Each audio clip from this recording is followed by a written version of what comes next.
Alright, today we're going to be looking at 12.12 Blanc Intense by Lacoste. If you're thinking of buying this fragrance or any others over at fragrance.com, use the discount code linked in the description below to get 30% off your entire purchase. It was Francis of Assisi who said, "Blessed is he who expects nothing, as he shall enjoy everything."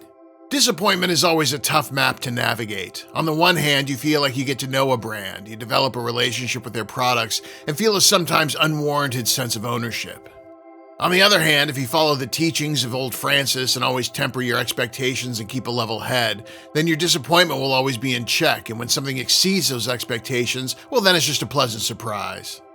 Trying this fragrance was not one of those pleasant surprises. After picking up the eau fraiche version of 12.12 Blanc, I was excited, nay giddy, to try this intense flanker, which I hope would amp up what I loved about the original, while offering my ready nose something new and exciting as well.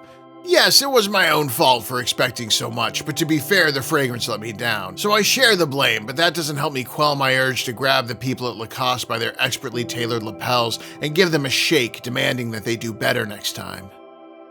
The open goes a little sweeter than the original, swapping out the bright grapefruit with Mandarin Orange and the fizzy ginger with a slightly earthy turmeric note.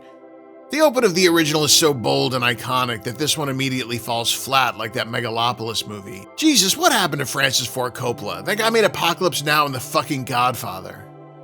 The middle tries to make up for the open's shortcomings with Lavender, Cardamom, and Clary Sage, but just manages to create something that feels like it's been done before and done better. Like when they remade RoboCop. I mean, come on, you think you're gonna do better than the original RoboCop? Yeah, right. The base finished stronger than I was expecting with a very green vetiver, warm sandalwood, and a light leather note. It feels like they knew how ordinary and pedestrian the rest of the fragrance was and were trying to regain some of their sense of dignity, but it was too little too late. Now don't get me wrong, this isn't a bad fragrance, and if I was unfamiliar with the line as a whole, this might be a different review, but it is what it is, and frankly I don't think it rose to the heights of the other offerings in the line. Presentation is the one thing that I really liked about this fragrance, taking the iconic 12.12 bottle and putting a dark green gradient on it.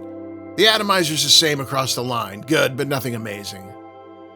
Longevity is a little better than average for this one, giving me a respectable 5 to 6 hours on my skin with good projection for the first hour or so. Is this gonna get you compliments? No matter what kind of fragrance I'm reviewing, I'm never gonna feed someone's insecurities by telling them that people will like them if they wear it. I'm just not able to be that big of an asshole. Final thoughts? This one's a miss. No matter how in love I am with the line as a whole, I just didn't connect with this one. But hey, don't take my word for it. Go find it, try it, and let me know what you think.